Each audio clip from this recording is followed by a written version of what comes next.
പെണ്ണ് പുരുഷനെ ഓടിക്കുമെന്ന് നബി മുഹമ്മദ് മുസ്തഫ സല്ലല്ലാഹു അലൈഹി വസല്ലമ. അതാണ് ലോകാവസാനത്തിന്റെ അവസ്ഥ. ഇങ്ങനെയാണ് പോകുന്നതെങ്കിൽ എല്ലാം തുറന്നു കാണിക്കാനുള്ള സമരമാണ് നടക്കുന്നുണ്ടെങ്കിൽ മാറും മറക്കാൻ വേണ്ടി സമരം നടത്ത കേരളത്തിന്റെ പാരമ്പര്യത്തിൽ നിന്ന് മാറി തുറന്നു കാണിക്കാനുള്ള സമരമുഖത്തിലേക്ക് കടന്നു വരുമ്പോ എന്റെ പ്രിയപ്പെട്ട സഹോദരങ്ങളെ സഹോദരിമാരെ, അല്ലാഹുവിന്റെ ഖുർആൻ ലോകാവസാനം വരെ ആൺ പെൺ ബന്ധം സുദൃഢമായി നിലനിൽക്കാൻ പുരുഷന് പെണ്ണിനോട് താല്പര്യം തോന്നാൻ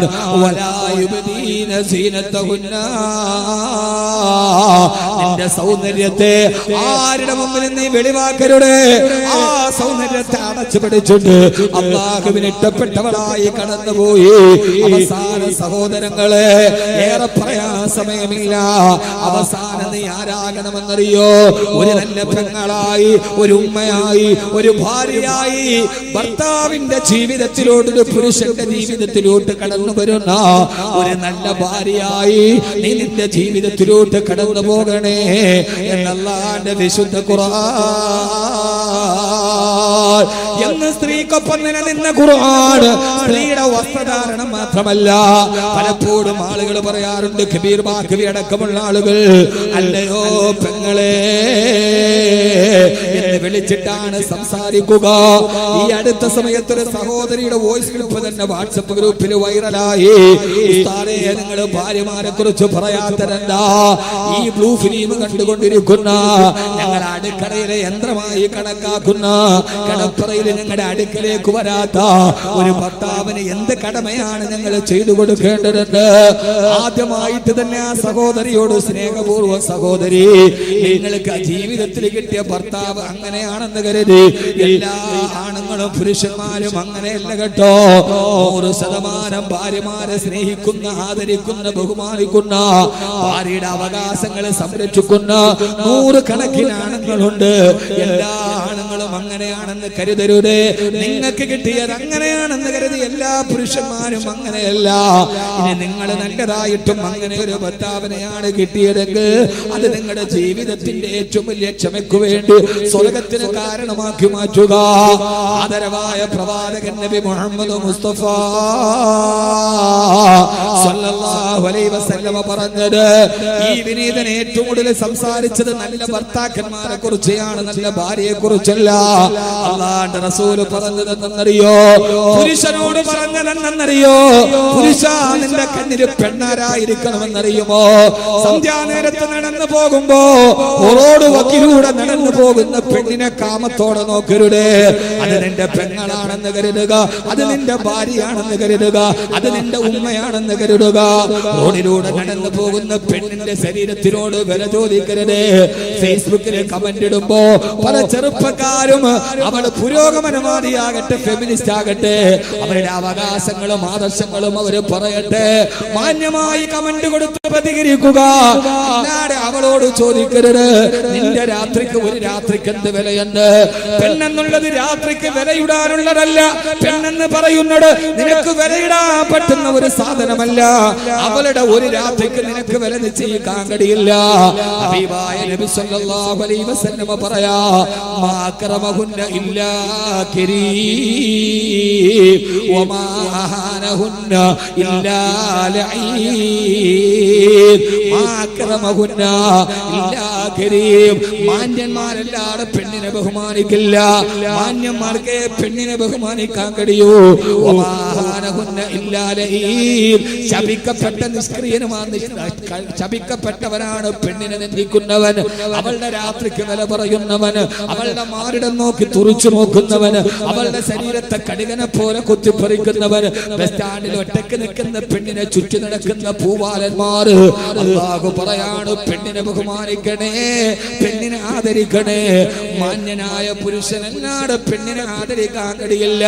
പെണ്ണെടുത്തുകാരെ, പെണ്ണിടം തിരിച്ചു പിടിക്കാൻ ശ്രമിക്കുന്നവരെ, റസൂലിന്റെ സ്ത്രീയെ കുറിച്ചുള്ള ആദരവിന്റെ പദാർത്ഥങ്ങളെ പഠിക്കുക. അല്ലാഹു തൗഫീഖ് നൽകട്ടെ. നിന്റെ ഭാര്യയായി വരുന്ന പെണ്ണ്, ആ പെണ്ണിൽ നിന്ന് ഇഷ്ടമില്ലാത്തതൊന്ന് സംഭവിച്ചാൽ പോലും അവളെ തലാഖ് ചൊല്ലി ഒറ്റയടിക്ക് ഒഴിവാക്കാൻ നിനക്കും അധികാരമില്ല. നീ അവളെ ഭാര്യയായി ഫെമിനിസ്റ്റുകൾ ചോദിക്കുന്നത് ഒരു ഭാര്യയായി സ്വാതന്ത്ര്യമില്ലാതെ താഴെ കിടക്കാനാണോ? ഭാര്യയുമായിട്ടൊരു പ്രശ്നമുണ്ടായാൽ ഉടനെ തലാഖ് ചൊല്ലിയിട്ട് ഒഴിവാക്കാനും പാടില്ല. ഒഴിവാക്കാവോ? ഭാര്യ ഭർത്താവ് തമ്മിലൊരു വഴക്കുണ്ടായി, വീട്ടിൽ കൊണ്ടുവിടാണ് ചെയ്യേണ്ടത് ആണോ? മുത്തലാഖൊക്കെ വലിയ വിഷയമല്ലേ? സ്ത്രീയെ കുറിച്ച് അല്ലാഹു എങ്ങനെയാ പറഞ്ഞത്? ഖുർആനിലെ 2 ആയത്ത്. ഒരാണും പെണ്ണും തമ്മിൽ, ഭാര്യയും ഭർത്താവും തമ്മിൽ വഴക്കുണ്ടായി, എന്ത് ചെയ്യണം? അല്ലാഹു പറഞ്ഞു. ആരാ പറഞ്ഞത്? അല്ലാഹു പറയടാ, എന്റെ ഭാര്യ നീ തമ്മിൽ വഴക്കുണ്ടായി, എന്ത് ചെയ്യണം? ഖുർആൻ സൂറത്തുൻ നിസാ. കേട്ടിട്ടുണ്ടോ? വഴക്കുണ്ടായി, അടിയായി, എന്നെ തലാക്ക് നീ തലാക്ക് പോ. ഇല്ല, ആളുകൾ തെറ്റിദ്ധരിച്ചത് കൊണ്ടാണ് ഖുർആൻ പറഞ്ഞ 2 ആയത്ത്. അത് കഴിഞ്ഞിട്ട് ഏറ്റവും നല്ല വസ്ത്രം ഏതാന്ന് പറഞ്ഞിട്ട് ഇൻഷാ അല്ലാഹ് നമുക്ക് പിരിയാം. അല്ലാഹു തൗഫീഖ് നൽകട്ടെ. ആമീൻ പറയും. അല്ലാഹു തൗഫീഖ് നൽകട്ടെ. നമ്മുടെ ഉറൂസ് കമ്മിറ്റി ഭാരവാഹികൾ, ഒരു ഭാര്യയും ഭർത്താവും തമ്മിൽ പിണക്കുണ്ടായാൽ എന്ത് ചെയ്യണം? സ്ത്രീയോട് എങ്ങനെ പെരുമാറണം? ഖുർആൻ പറഞ്ഞ ഒരു ഘട്ടം ഞാൻ പറഞ്ഞുതരാം. അള്ളാന്റെ ഖുർആൻ പറഞ്ഞ ഘട്ടം, അള്ളാഹ് പറഞ്ഞ ഘട്ടം. അല്ലാഹു സ്വീകരിക്കട്ടെ. നമ്മുടെ ഉറൂസ് കമ്മിറ്റി ഭാരവാഹികൾ ഒരു ബക്കറ്റുമായി നിങ്ങളുടെ മുമ്പിലേക്ക് വരും. എല്ലാവരും കാര്യമായ രീതിയിൽ സഹായിക്കുക, സഹകരിക്കുക. ഉറക്ക ഒരു മുസ്സലാത്തിൽ സല്ലല്ലാഹു അലാ മുഹമ്മദ്.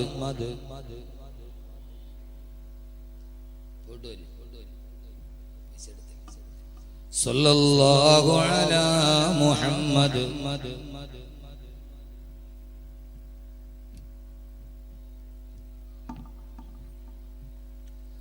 اللهم صل على محمد يا رب صل عليه وسلم. അല്ലാഹുവേ നീ സ്വീകരിക്കണേ അല്ലാഹ്. ഈ സദഖ ചെയ്യുന്ന സഹോദരങ്ങളുടെ ഹലാലായ മുറാദുകൾ ഹാസിലാക്കണേ തമ്പുരാനെ. ഐശ്വര്യം പ്രദാനം ചെയ്യണേ അല്ലാഹുവേ. നന്മ നൽകി അനുഗ്രഹിക്കണേ അല്ലാഹ്. അവരുടെ ജീവിതത്തിലെ എല്ലാ പ്രയാസങ്ങളും ബുദ്ധിമുട്ടുകളും മാറ്റിത്തരണേ അല്ലാഹ്. അല്ലാഹുവിന്റെ പ്രവാചകൻ നബി മുഹമ്മദ് മുസ്തഫ സല്ലല്ലാഹു അലൈഹി വസല്ലമ സ്വന്തം ജീവിതം കൊണ്ട് ഖുർആൻ വരച്ചു കാണിച്ച മുത്തു മുസ്തഫ സല്ലല്ലാഹു അലൈഹി വസല്ലമ ഈ ബേക്കൽ മക്ക പരിസരത്തിന്റെ ശബ്ദം കേൾക്കാനെത്തിയ പ്രിയപ്പെട്ട സഹോദരങ്ങളോട് സഹോദരിമാരോട് ഓർമ്മിപ്പിക്കുകയാ. അല്ലാഹുവിന്റെ ഖുർആൻ സ്ത്രീയെ കുറിച്ച് പറഞ്ഞത് ഏതെന്നറിയുമോ? അല്ലാഹുവിന്റെ പ്രവാചകൻ പറയുന്നു, നിങ്ങളുടെ ഭാര്യ അത് നിന്റെ ജീവിതത്തിലോട്ട് കടന്നു വന്നവളാ. ആ ഭാര്യയെ നിന്റെ ജീവിതത്തിൽ ഒരു ഭാര്യയായി സ്വീകരിക്കുമ്പോ തന്നെ നീ അല്ലാഹുവിനോട് കരാർ ഒപ്പിട്ടിട്ടാണ് വാങ്ങിക്കുന്നത്.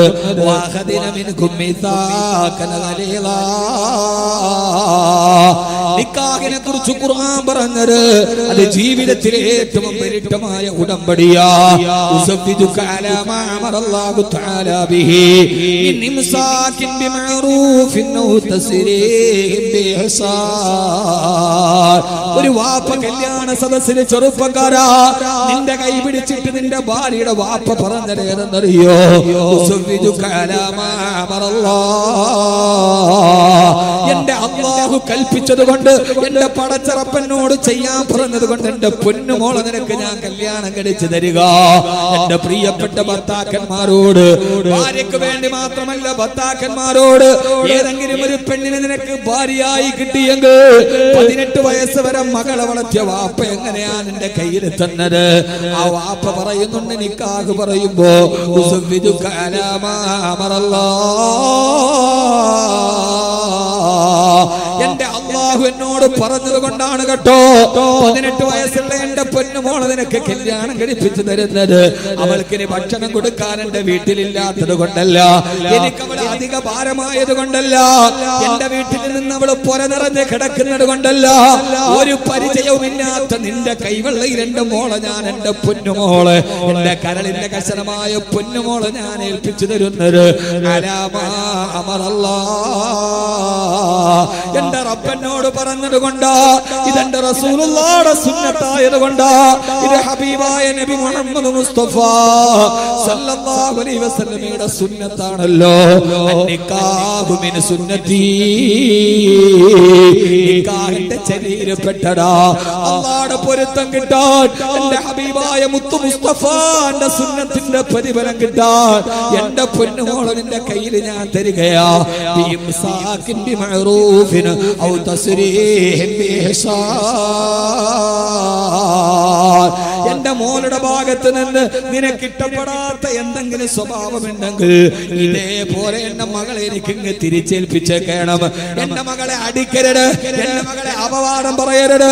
അവള് നിന്റെ പെങ്ങൾക്ക് നിന്റെ ഉമ്മാക്കും കൊത്തി കളിക്കാനുള്ളതല്ല, അമ്മായിയമ്മ പോലെ തീർക്കാനുള്ളതല്ല, നാത്തൂമ്പോര് എടുക്കാനുള്ളതല്ല. ഭർത്താക്കന്മാരെ ഞാൻ നിങ്ങളും അടക്കമുള്ള ആളുകൾ നിക്കാഹിന്റെ വേദിയിൽ 100 കണക്കിന് ആളുകളെ സാക്ഷി നിർത്തിയിട്ട് വാപ്പ പറയുന്നുണ്ട്, എന്റെ മകളുടെ സ്വഭാവം ഇഷ്ടപ്പെട്ടില്ലെങ്കിൽ ക്ഷമിച്ചേക്കണേ, ക്ഷമിക്കാൻ പറ്റില്ലെങ്കിൽ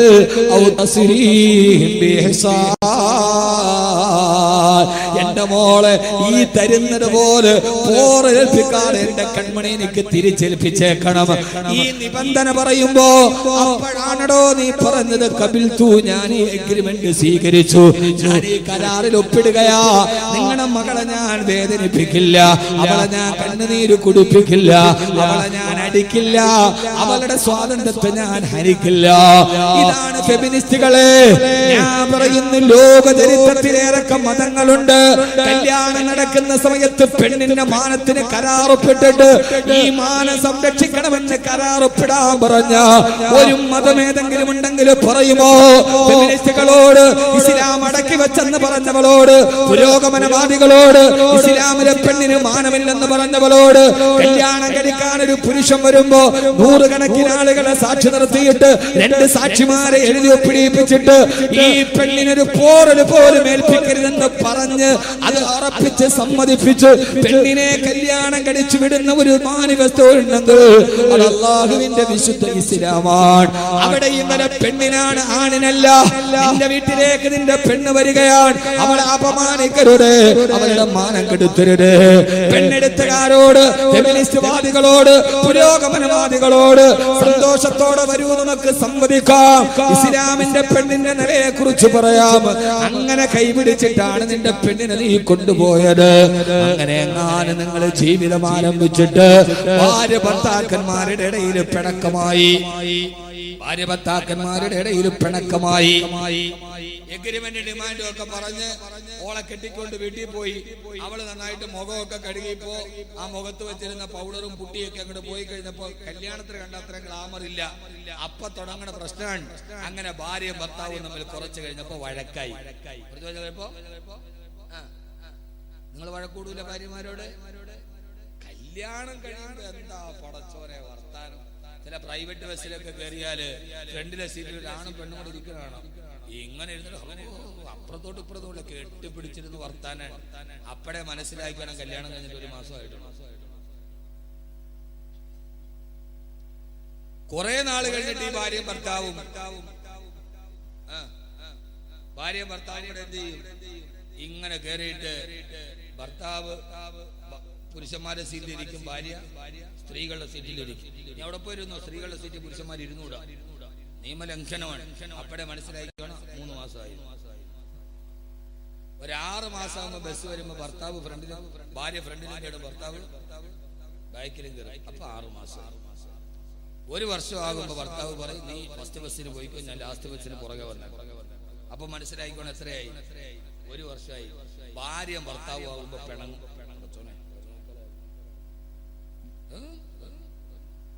ഭാര്യ ഭർത്താവുമ്പോ പിണങ്ങും. പ്രശസ്ത എഴുത്തുകാരനായ ഡോക്ടർ KM റോയ്, അദ്ദേഹത്തിന് ലേഖനമുണ്ട്, ലോകത്തിലെ ഏറ്റവും വലിയ നുണ പറയുന്ന ആളാണ്, ലോകത്തിലെ ഏറ്റവും വലിയ കള്ളമേതാണ്.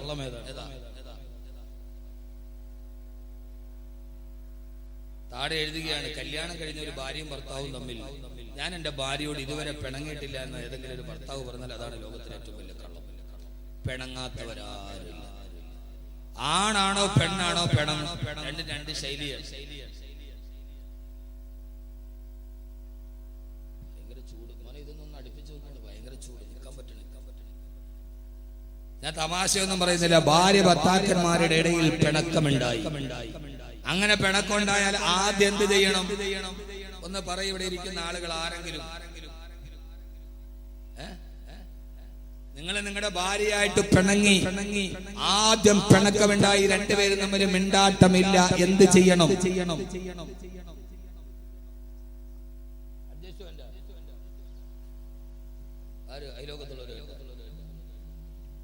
എന്ത് ചെയ്യണം സഹോദര? ഒന്ന് പറയ്.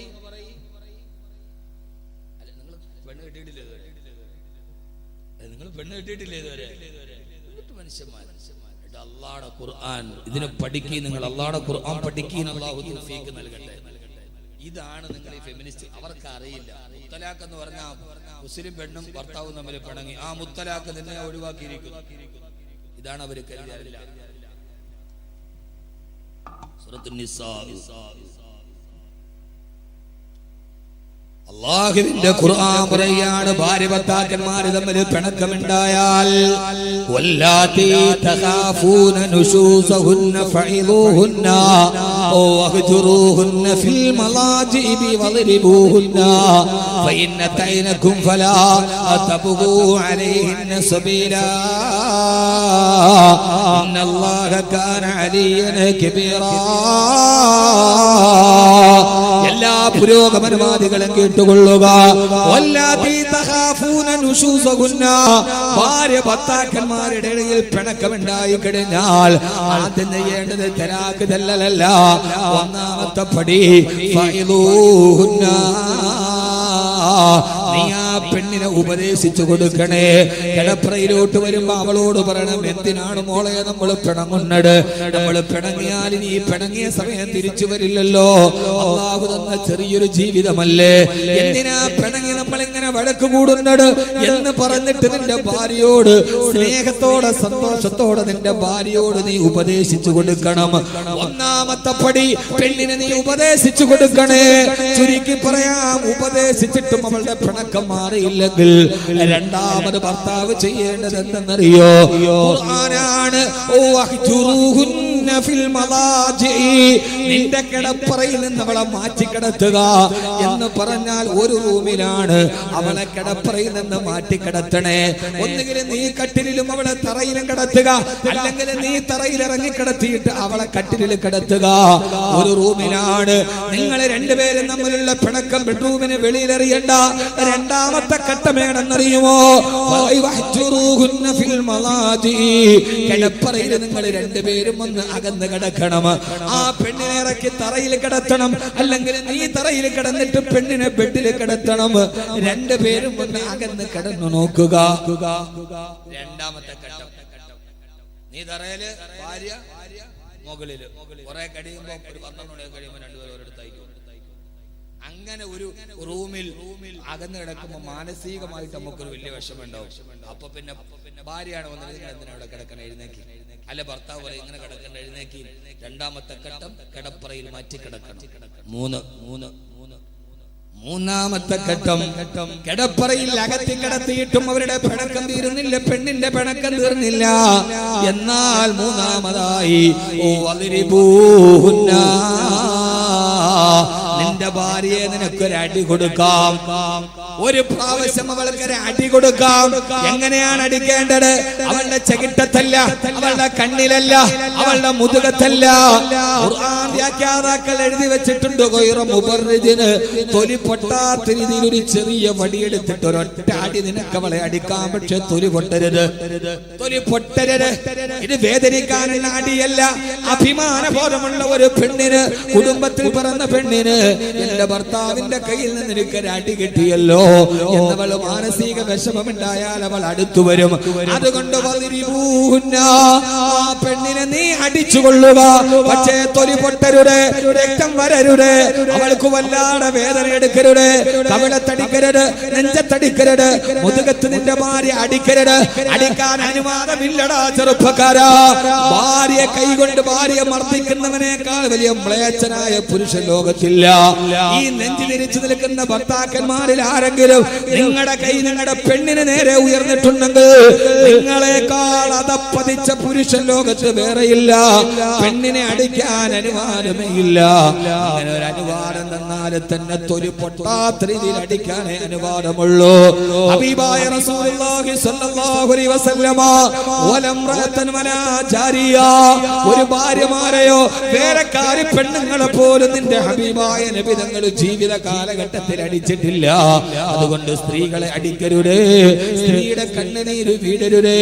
സ്ത്രീയെ ഭാര്യ മർദ്ദിക്കുന്നവനേക്കാൾ വലിയ അതപ്പതിച്ചവൻ അവൻ ലോകത്ത് മറ്റാരുമില്ല. നിനക്കടിക്കണമെങ്കിൽ തന്നെ ഒറ്റ അടി അടിക്കാം. മൂന്നാമത്തെ ഘട്ടം അടി കൊടുക്കാം. അതെന്തിന്?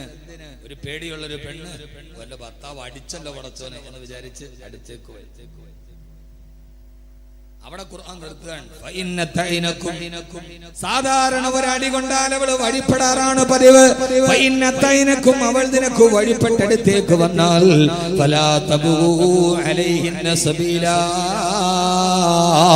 അവളോട് പിന്നെ ദേഷ്യം കാണിക്കരുതേ, അവളോട് അക്രമം കാണിക്കരുതേ. മനുഷ്യന്മാര് പിണങ്ങാറുണ്ട്, ഭാര്യ ഭർത്താക്കന്മാര് പിണങ്ങാറുണ്ട്. ഒരടി കൊടുത്തിട്ട് അവൾ അടുത്തേക്ക് വന്നാൽ ഇണക്കമുള്ള പൂച്ചക്കുട്ടിയെ പോലെ ഭാര്യ അടുത്ത് വന്നാൽ പിന്നെ അവളോട് കോപം കാണിക്കരുതേ. എത്ര ഘട്ടമായി? എത്രയായി? ഓ, നിങ്ങൾക്ക് ഇത് വലിയ ഇഷ്ടം താല്പര്യമൊന്നും ഉണ്ടാവില്ല. 3 ഘട്ടം അല്ലാഹ് പറയണം. ആദ്യം ഉപദേശിക്കണം, 2 ബെഡിൽ നിന്ന് മാറ്റി കിടക്കണം, 3 ഒരു കൊച്ചടി കൊടുക്കണം. എന്നിട്ടും പിണക്കം തീരാതെ നീണ്ടു പോവുകയാണെങ്കിൽ നാലാമത്തെ പടി വൈൻ ഖിഫ്തും ശിഖാഖ ബൈനഹിമാ ഫബഅസൂ ഹകമൻ മിൻ അഹ്ലിഹി വഹകമൻ മിൻ അഹ്ലിഹാ. ഉപദേശിച്ചു നോക്കി, കിടപ്പറയിൽ നിന്ന് മാറ്റി കിടത്തി, ഒരു ചെറിയ അടി കൊടുത്തു. എന്നിട്ടും അവരുടെ പിണക്കം മാറുന്നില്ലെങ്കിൽ ഭാര്യ ഭർത്താക്കന്മാരുടെ ഇടയിൽ പിണക്കം നീണ്ടുപോയാൽ നാലാമത്തെ ഘട്ടം ഏതെന്നറിയോ?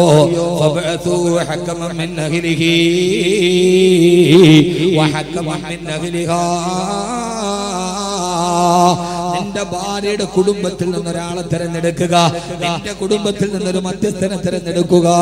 2 പേരുടെയും കുടുംബത്തിലെ മധ്യസ്ഥന്മാര് വഴിയൊരു ചർച്ച നടത്തുക. വീട്ടിലറിഞ്ഞല്ലോ റബ്ബേ, വെളിയിൽ ഒരാൾ അറിഞ്ഞല്ലോ റബ്ബേ, ഇതുവരെ ഞങ്ങളുടെ ഇടയിലായിരുന്നു, വെളിയിൽ ഒരാൾ അറിഞ്ഞു എന്ന് മനസ്സിലായി കഴിഞ്ഞാൽ ഖുർആൻ പറയാണ് ആ ഭാര്യ ഭർത്താക്കന്മാരിടയിൽ കൂടിച്ചേരണമെന്ന് റബ്ബ് തീരുമാനിച്ചിട്ടുണ്ടെങ്കിൽ മധ്യസ്ഥന്മാരുടെ ചർച്ചയോടുകൂടി ഭാര്യ ഭർത്താക്കന്മാരുടെ പിണക്കം അവസാനിച്ചവർ ഒന്നിച്ചാകും.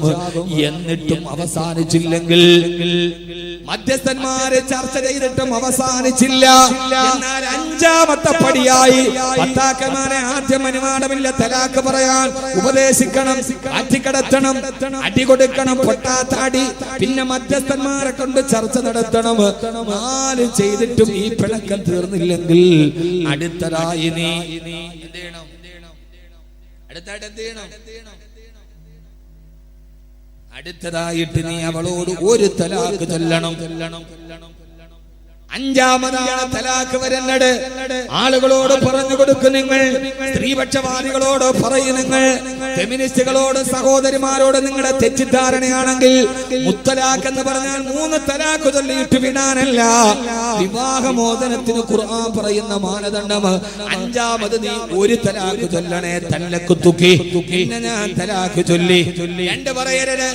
1ാമത്തേത് പറയണം, നിന്നെ ഞാൻ തലാക്ക് ചൊല്ലിയിരിക്കുകയാണ്. എന്തിനെന്നറിയുമോ? എന്തിനാണ് ഒരു തലാക്ക് പറയുന്നത്? ആ തലാക്ക് പറഞ്ഞു കഴിഞ്ഞാൽ ഭാര്യ ഭർത്താക്കന്മാര് തമ്മിൽ തലാക്കായി.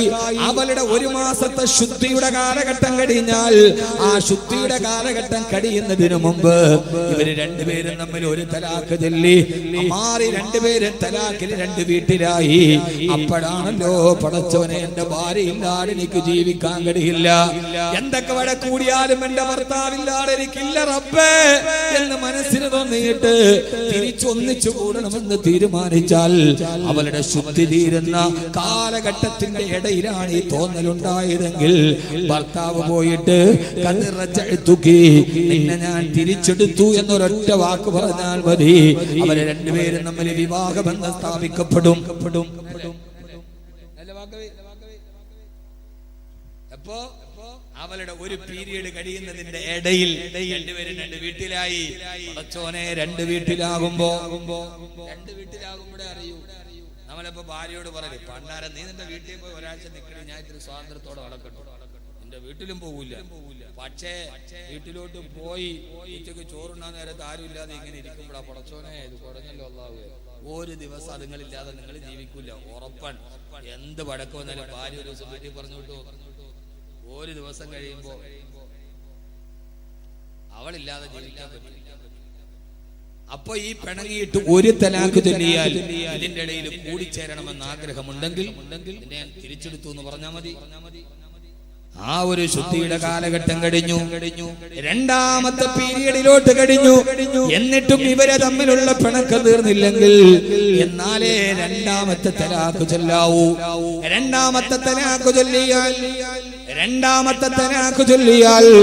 ആ രണ്ടാമത്തെ തലാഖിന്റെ ഉള്ളിൽ തിരിച്ചെടുക്കണമെന്ന ബോധ്യമുണ്ടായാൽ പിന്നെ തലാഖ് അല്ല, പിന്നെ നിക്കാഹ് പുതുക്കിയെടുത്താൽ മതി. ഒന്നുകൂടി നിക്കാഹ് ചൊല്ലുക, എന്നിട്ട് ഭാര്യയെ തെരഞ്ഞെടുക്കുക. എന്നാലും മൂന്നാമത്തേത് പറയരുതേ, മൂന്നാമത്തേത് പറയാതെ കാത്തിരിക്കണം. ഒന്ന് പറഞ്ഞിട്ട് കാത്തിരിക്കണം, രണ്ട് പറഞ്ഞ് കാത്തിരിക്കണം. തിരിച്ചു വരുമോന്ന് ഏതാണ്ട് 10-60 ദിവസത്തോളം കാത്തിരുന്ന് ഇനി ഒരിക്കലും ഒന്നിക്കില്ലെന്ന് ഉറപ്പ് വരുമ്പോഴേ മൂന്നാമത്തെ തലാഖ് വരൂ.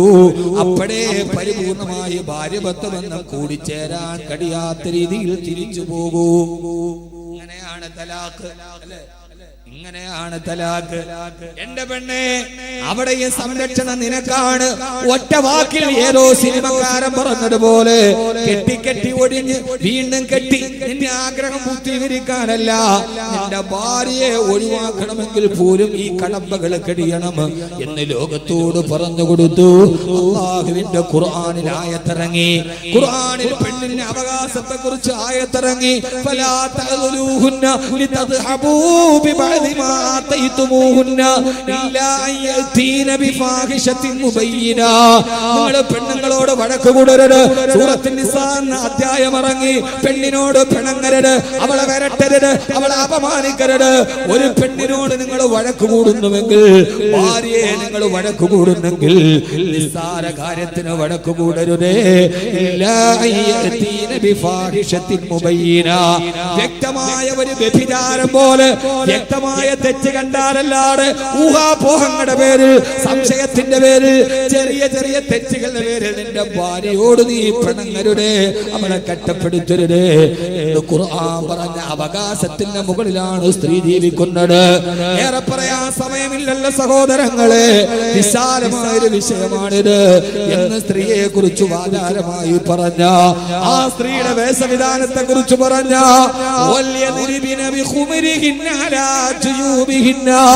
നിന്നെ മൂടുപടത്തെ താഴ്ത്തിയിടണമെന്ന് പറഞ്ഞ അല്ലാഹു ആ പെണ്ണിനോട് പറഞ്ഞത് എങ്ങനെയാണ്? സമയക്കുറവ് കൊണ്ട് ഞാൻ അവസാനിപ്പിക്കുകയാണ് സഹോദരങ്ങളെ. അവകാശങ്ങൾ വകവെച്ചു കൊടുത്ത് ആശീർവദിച്ച് ലോകത്തിന്റെ ബഹുമാനത്തെ വാരിക്കോരി കൊടുത്ത് എന്നിട്ട് അല്ലാഹു പറഞ്ഞു, പെണ്ണേ, നിന്റെ സൗന്ദര്യം അമൂല്യമാണ്, നിന്റെ സൗന്ദര്യം അർത്ഥവത്താണ്. നിന്റെ കാലിൽ കിരിങ്ങുന്ന കൊലുസിട്ടിട്ട് ആ കാലിൽ ഇങ്ങനെ അടിച്ചടിച്ച് നടക്കരുതേ. എന്തുകൊണ്ടെന്നറിയുമോ? മനുഷ്യന്റെ പുരുഷനെ നിന്നിലേക്ക് ആകർഷിക്കുന്ന രീതിയിൽ നടക്കണ്ട.